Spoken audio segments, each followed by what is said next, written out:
Assalamualaikum warahmatullahi wabarakatuh. Izin memperkenalkan diri, nama saya Muhammad Rizky Mubarok dari kelompok 2 Humanistik, mentornya Jati.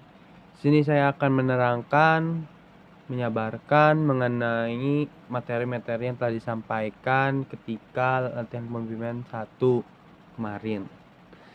Yang pertama ada materi IMAPKIN, yang kedua ada public speaking, yang ketiga ada manajemen aksi, yang keempat ada analisis SWOT, yang kelima ada kepemimpinan, yang keenam yang terakhir ada teknik persidangan. Nah, mungkin langsung saja ke materi yang pertama ya. Yang pertama yaitu ada IMAPKIN. Apa sih IMAPKIN itu? IMAPKIN adalah Ikatan Mahasiswa BK Indonesia, di mana IMAPKIN ini merupakan suatu wadah untuk para mahasiswa BK ini menyalurkan aspirasinya, pemikirannya, dan berpendapatnya.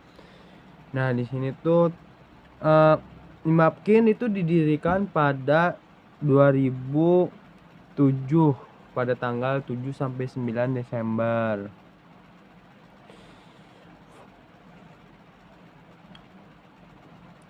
Ada dua cara untuk berkarir di IMAPKIN nih, teman-teman semua.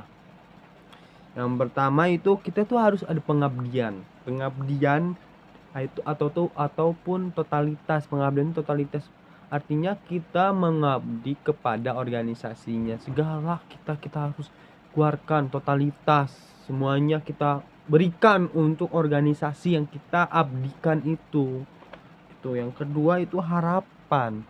Harapan itu artinya kita menjadi harapan sebuah organisasi.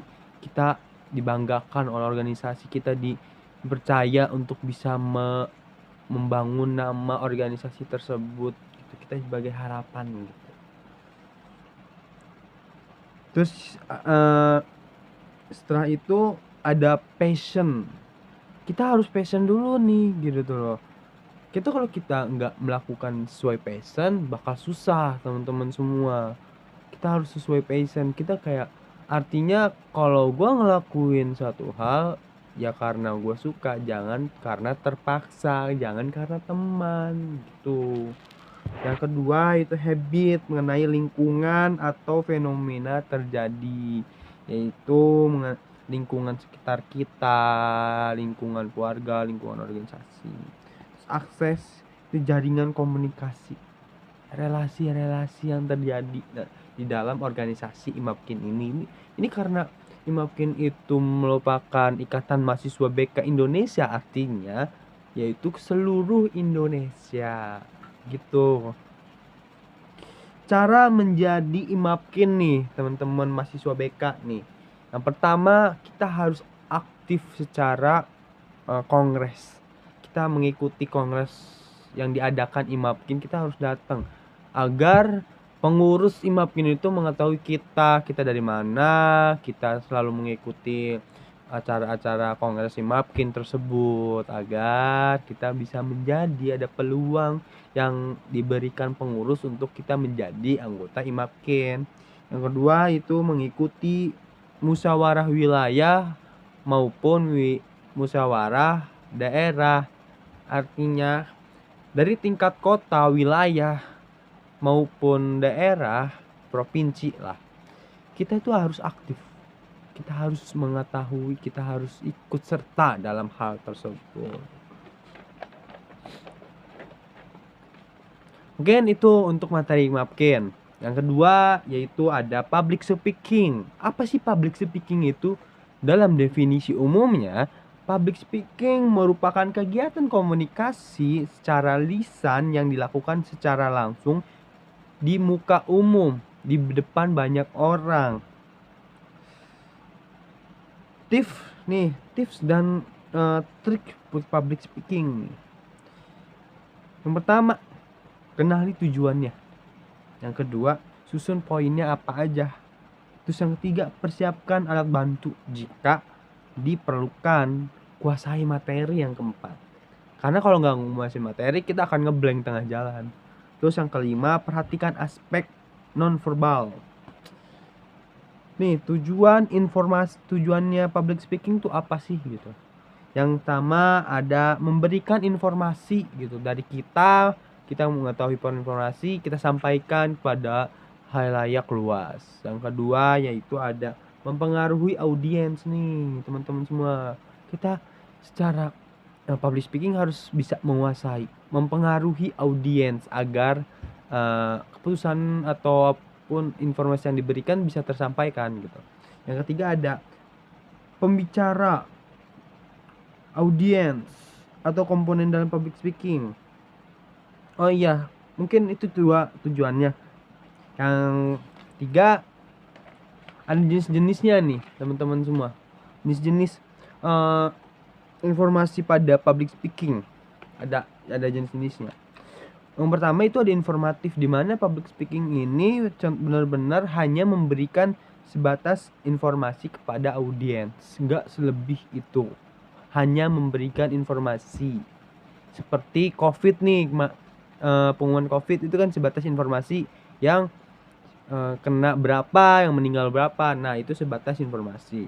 Terus persuasif nih, kalau persuasif itu berusaha untuk membujuk audiens untuk merubah keputusannya. Artinya kita lebih memaksa dia agar kita melakukan persuasif gitu loh. Agar kita tuh memengaruhi audiensnya gitu. Ngerti nggak? Harus ngerti ya. Terus ada aksi. Aksi itu adalah berusaha untuk menginginkan audiens untuk melakukan suatu tindakan. Artinya tetap saja seperti persuasif, kita melakukan pengaruh gitu. Tapi kita merujuk langkah selanjutnya, itu melakukan tindakan. Bukan hanya sekedar mempengaruhi. Nah, itu. Terus yang terakhir itu ada menghibur, di mana public speaking ini yaitu benar-benar untuk menghibur aja, non formal, kayak acara ulang tahun, acara sunatan, acara badut-badutan lah, seperti itu. Terus ada faktor public speaking. Ada 4 faktor nih. Pertama, suara itu harus jelas dan lantang agar kita didengar, agar diperhatikan. Terus ekspresi wajah nih yang kedua. Itu tuh penting biar kayak nggak flat gitu kan, kayak ya assalamualaikum warahmatullahi wabarakatuh, flat kan. Jadi harus ada ekspresinya, gimmick. Terus yang ketiga, gaya bicara. Kita harus bisa mempengaruhi gaya bicara kita. Jangan kayak flat gitu, kayak udah ya semua ya itu mah apa gitu. Jadi kita harus ada gaya bicara ini. Kita harus bagaimana gitu kan.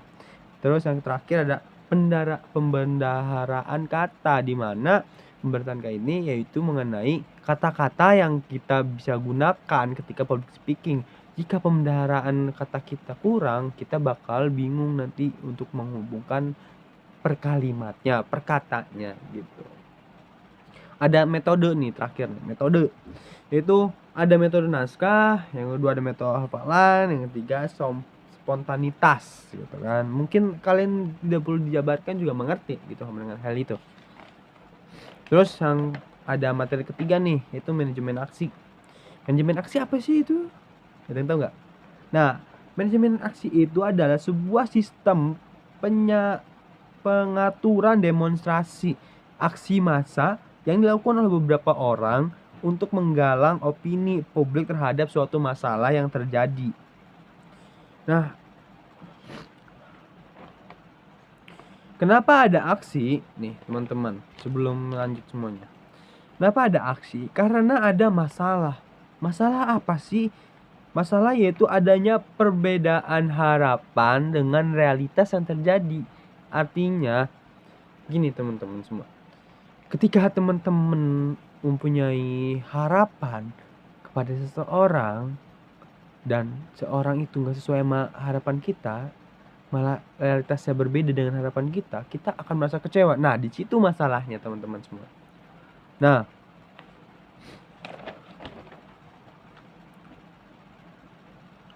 ada tempat yang dilarang untuk demonstrasi teman-teman, untuk aksi, yaitu ada lingkungan istana negara, tempat ibadah, instansi militer, rumah sakit, pelabuhan udara dan laut, objek vital nasional yang kedua, dan yang ketiga pada hari besar nasional itu dilarang untuk masa aksi. Terus ada dasar hukum nih kita melakukan aksi nih, yaitu pasal 28 Undang-Undang Dasar 1945, ada pasal 19 Deklarasi Universal Hak Asasi Manusia.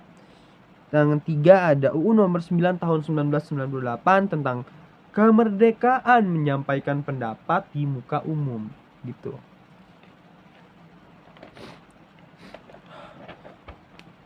Terus ada praaksi nih. Kita sebelum aksi ya kita harus menyusun rencana dulu kan.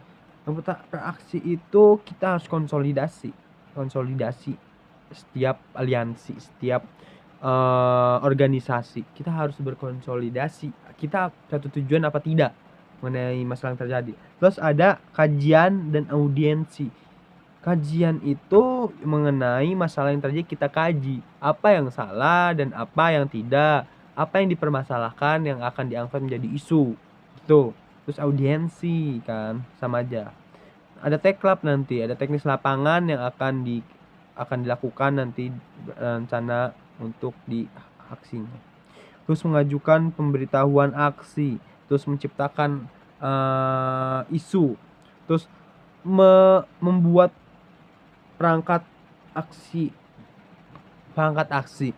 Terus yang ketujuh membangun agenda aksi. Terus menentukan masa aksi. Yang 8 9 ada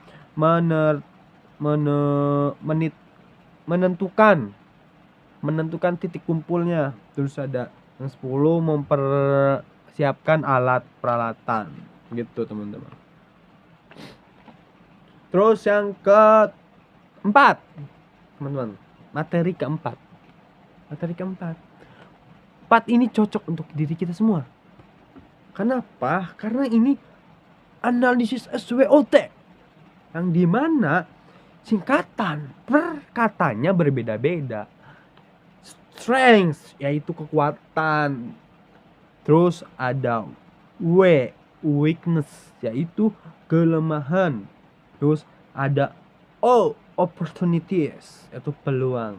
Terus yang terakhir ada threat yaitu ancaman. Artinya nih gini teman-teman, coba nih satu-satu. Strength itu kekuatan yang dari diri dalam kita, kekuatan seperti semangat, motivasi itu kekuatan, kemampuan kita itu kekuatan namanya. Kelemahan yaitu apa yang kita tidak bisa lakukan, apa kelemahan kita, kayak kita lagi malas, kita ngapain, kita suka lupa, terus kita suka marah-marah, emosi, nah itu kelemahan ya. Ini nih masuknya internal, faktor internal dalam diri kita pure ya. Terus yang kedua yang tadi opportunities dan threat itu faktor dari eksternal. Peluang itu eksternal karena dibilang peluang yaitu suatu kesempatan yang diberikan oleh seseorang atau oleh Tuhan kepada kita gitu loh. Peluang kayak peluang kerja, ada ngelawan kerja kepada kita, nah itu sebetulnya peluang. Terus ada ancaman itu kayak kita tidak merasa aman nah di lingkungan gitu ya.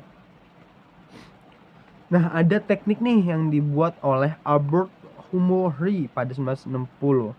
Cara melakukan analisis SWOT yang benar nih menurut saya, kumpulkan orang dengan perspektif berbeda. Terus lakukan brainstorming secara 5-10 menit selama 10 menit. Terus kelompokkan ide-ide serupa.